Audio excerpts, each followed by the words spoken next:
Hello, everyone, and thanks for joining us on Diplomatic Channel. I'm Teniola Shoboale. On the program this week, we take a look at the security implications of the Kazakhstan unrest, plus a year after the Capitol riot, we reflect on the state of democracy in the United States. But first, let's begin the program by taking a quick check on discussions in diplomatic circles.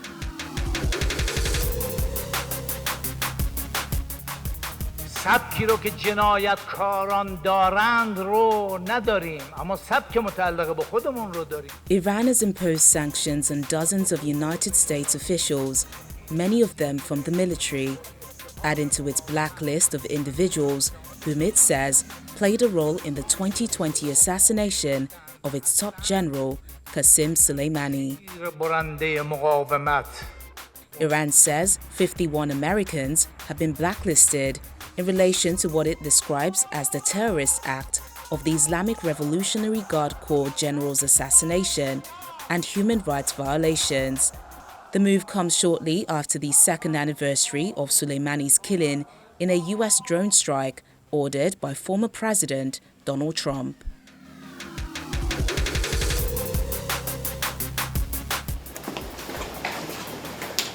Australia and Japan have signed a treaty to beef up defense and security cooperation in the latest move to strengthen ties amid China's rising military power in the Indo-Pacific region.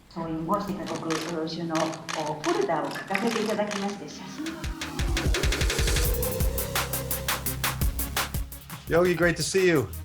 Meanwhile, Japan and the United States have expressed concern about what they describe as China's ongoing efforts to undermine the rules-based international order, as the two countries agreed to deepen defense cooperation in response to new and emerging threats. U.S. Secretary of State Anthony Blinken, Japan's foreign minister, and the two countries' defense ministers met virtually to discuss stepping up security ties amid a growing focus on Japan's international role. First, we'll sign a new 5-year host nation support framework that will invest greater resources to deepen our military readiness and interoperability. And we're launching a new research and development agreement that will make it easier for our scientists, for our engineers, and program managers to collaborate on emerging defense-related issues, from countering hypersonic threats to advancing space-based capabilities. When Japanese and American researchers bring their complementary strengths to bear, we can outcompete and out-innovate anyone.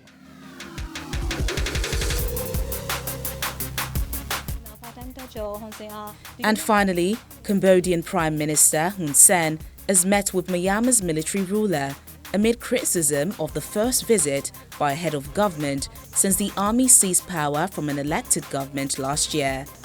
Hun Sen was met by an honor guard and red carpet when he arrived, just as protests by coup opponents broke out in other parts of the country over fears his trip will provide more legitimacy to the ruling military leaders.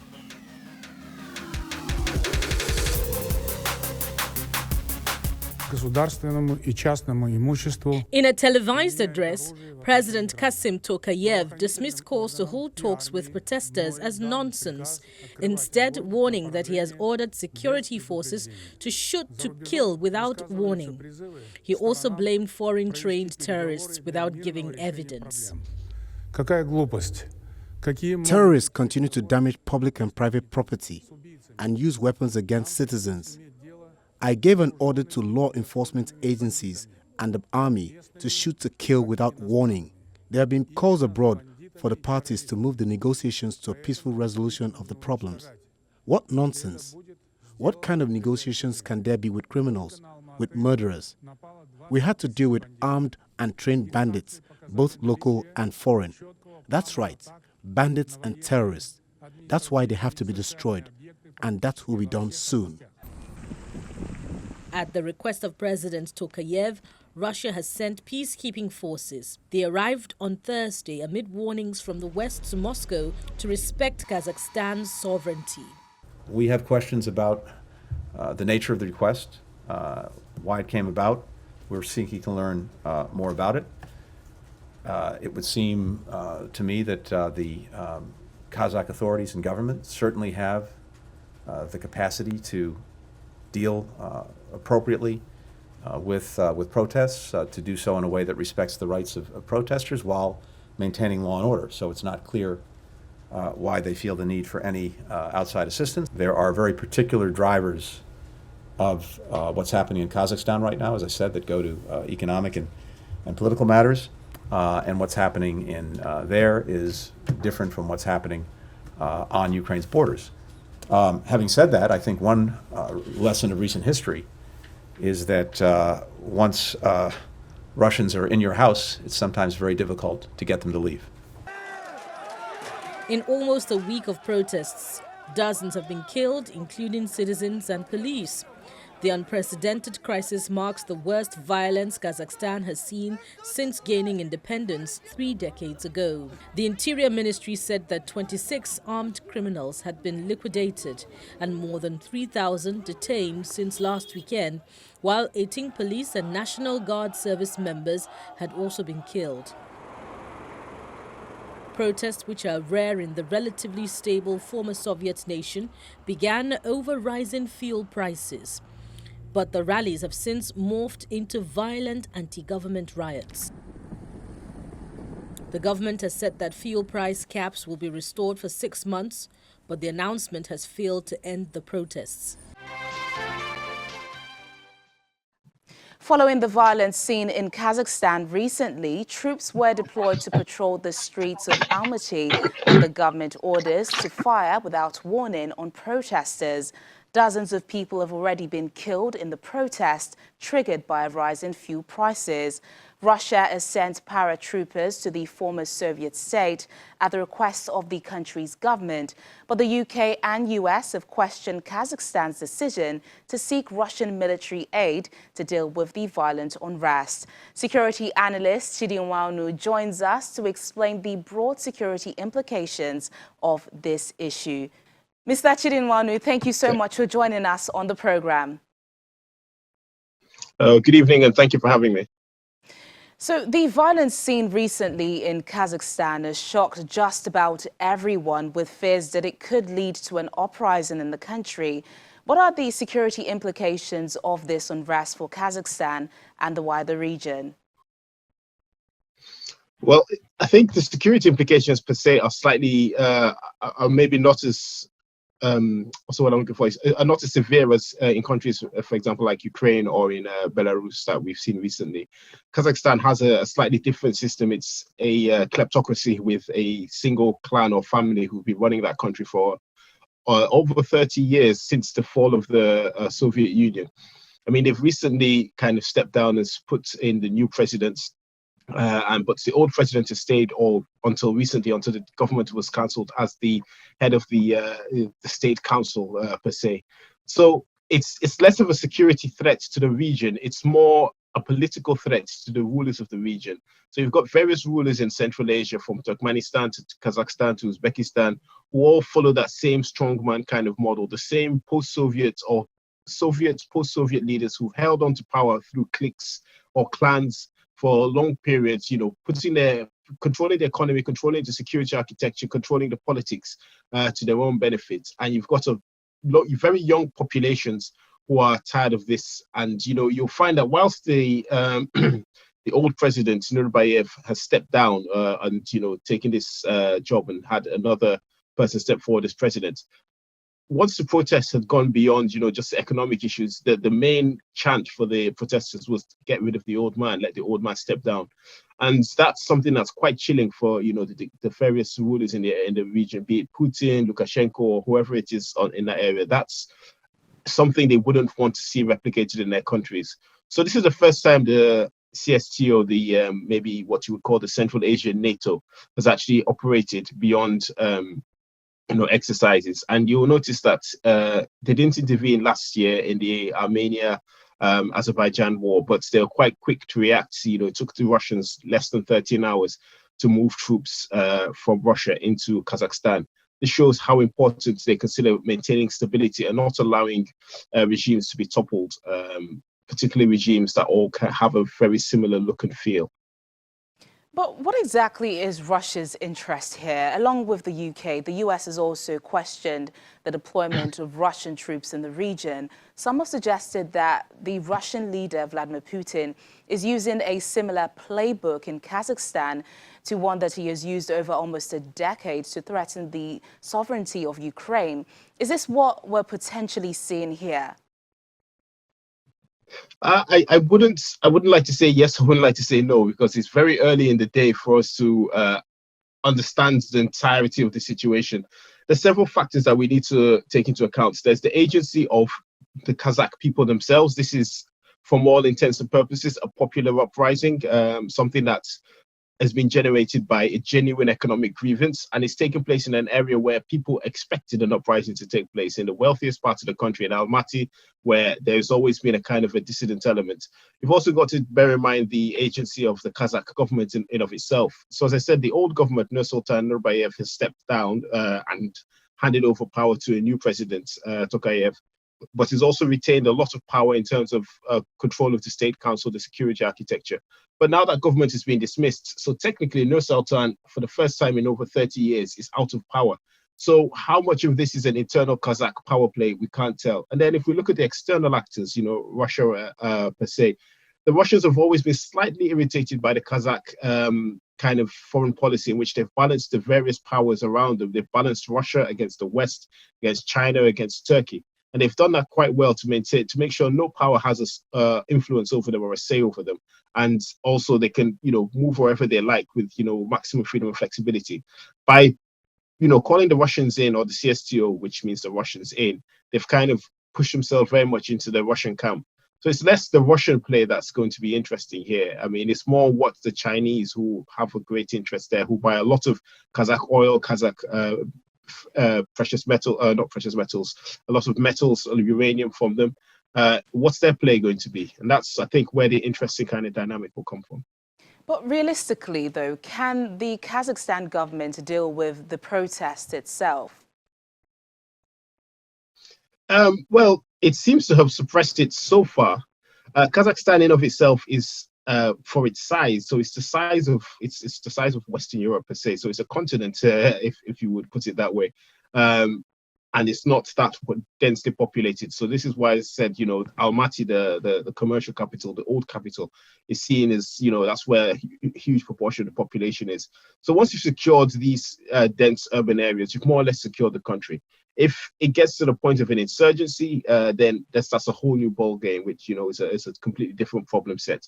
So I think as long as the protests are suppressed, as they seem to have been now, major infrastructure seems to be back in control of the government, with the Russians controlling the airports and other things, and the government forces can take control. They've already, reversed the economic measures that caused them in the first place. So as long as they can keep this and then make some maybe quasi-genuine political reforms, the Kazakh government should survive. But it's survived, but it's damaged. It's demonstrated to its own people that it can be rattled, that the security forces are not that strong and not that dedicated, and it's also demonstrated to the powers around them that there is a channel in whereby you can destabilize this government. So, Chidi, and I just want to touch on the Ukraine conflict. Speaking of US and Russia, both leaders are to hold talks this week to negotiate on security guarantees to do with Ukraine.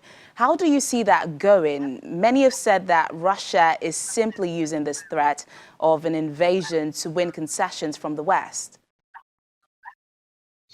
So yes, I would agree with that assessment, but once again, it's very difficult to understand the Russian objectives until quite a few months down the line. So the Russians are past masters of Maskirovska. That's their tactic of disguise and deception, and showing you one thing while playing something else, in the corner.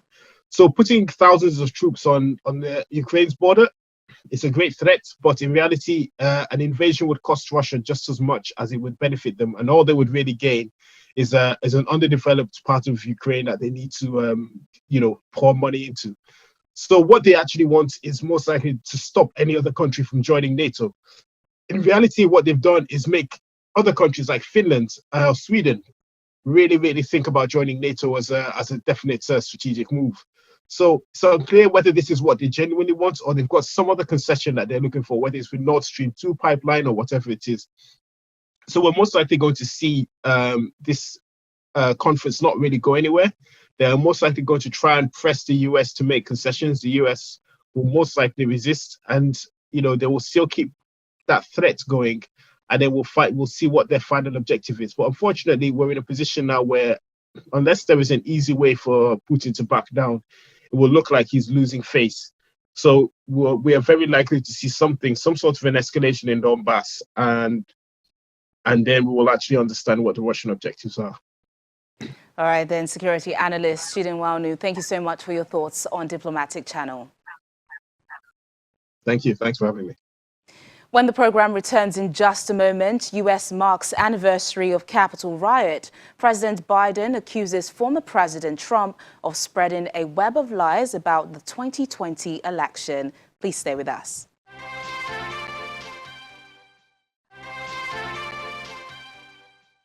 Thanks for staying with us. A year has passed since the deadly riot at the U.S. Capitol, when a violent mob of then-President Donald Trump supporters forced Congress into hiding and temporarily halted the transfer of power to President Joe Biden. 5 people died in the violence, and former President Donald Trump was later impeached for incitement of insurrection, and more than 725 people have since been charged in relation to the attempt to undermine a democratic transition of power. Let's take a look at how events unfolded on that day. We have come to demand that Congress do the right thing and only count the electors who have been lawfully slated. I know that everyone here will soon be marching over to the Capitol building to peacefully and patriotically make your voices heard. Today we will see whether Republicans stand strong for integrity of our elections, but whether or not they stand strong for our country. What followed that speech by former U.S. President Donald Trump on the 6th of January 2021 stunned Americans and the world, once accustomed to seeing the United States as a model of stable democracy. I believe Donald Trump, I believe this election was stolen. Rioters clad in assault gear chant, "Hang Mike Pence," while the Vice President and Congress members were in session to certify the 2020 election result and victory of Joe Biden. Democratic and Republican lawmakers had to stop their vote, hide under their seats as the Capitol building was urgently evacuated in a state of panic. 5 people died during the riot and its immediate aftermath.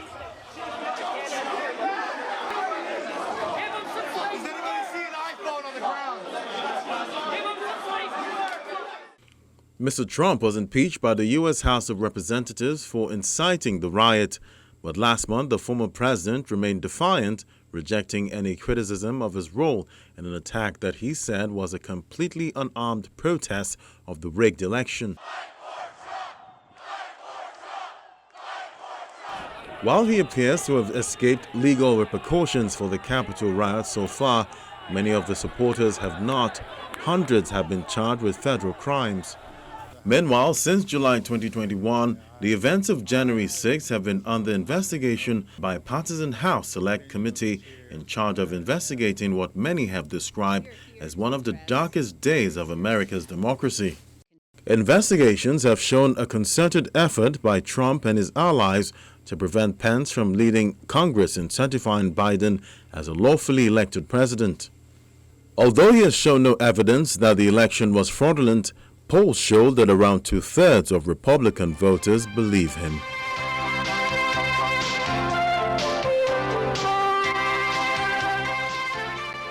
Marking the one-year anniversary, in an address to the nation, President Joe Biden blamed his predecessor, Donald Trump, for the riots at Congress.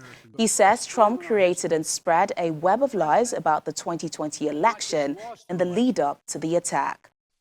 This was an armed insurrection. They weren't looking to uphold the will of the people. They were looking to deny the will of the people. They weren't looking to uphold a free and fair election. They were looking to overturn one. They were looking to save the cause of America. They were looking to subvert the Constitution. We must be absolutely clear about what is true and what is a lie. And here's the truth. The former President of the United States of America has created and spread a web of lies about the 2020 election. He's done so because he values power over principle, because he sees his own interest as more important than his country's interest, than America's interest, and because his bruised ego matters more to him than our democracy or our Constitution. He can't accept he lost. A year on from the day of deadly destruction when rioters stormed the U.S. Capitol, many remain concerned about the divisions which have ruptured American society. But what impact has this event had on U.S. foreign policy? Joining us to discuss this on Diplomatic Channel is Professor Sherif Folari, the immediate past head of the Department of Political Science and International Relations at Covenant University. Professor, thank you so much for joining us on the program. Thank you. Good evening. 2021 wasn't really a good year for democracy. We saw several military takeovers around the world. But the United States, long the champion of democracy, saw its peaceful transition of power disrupted for the first time in its history by the January 6 Capitol attack. What was the implication of this for U.S. foreign policy, and how did it impact the other countries' perception of America? Well, I liked your synopsis before this question, and that actually captures the entire essence of the January 6 incident. It was symptomatic of a housing disorder, okay? And that puts a big question mark on the moral claim of the United States to democratic leadership and indeed global leadership roles in general, the entirety of the world. The January 6 incident weakened the moral base of the American nation to police the democratic world or in calling the shots in fragile democracies. That incident also sent wrong signals to fragile states and indeed fragile democracies around the world. And I'm glad you did mention that coups did occur. But you will also recall that there had been a build-up to the January 6 event. The build-up had been the steady delegitimization of the American electoral process from the very top, from the White House, by the leadership of the United States. And that had actually depleted the confidence, corroded the trust that the world had in American democracy, when the presidency itself was the one that was, identifying potholes in the American, democratic institutions. So that, to a large extent, wasn't sending good signals to the rest of the world. We have several elections coming up. And interestingly, towards the end of last year, the U.S. held a democracy summit. But many, like China, faulted this, questioning whether the United States could continue to promote democracy abroad when the health of its own democracy is in question. Do you think America will ever be able to recover from the Capitol riot and gain back its global influence when it comes to democracy? Let me start with China and its flaying of the United States. What should we expect from China? Well, it's a demarketization policy, and it's not strange in international politics between rivals and competitors.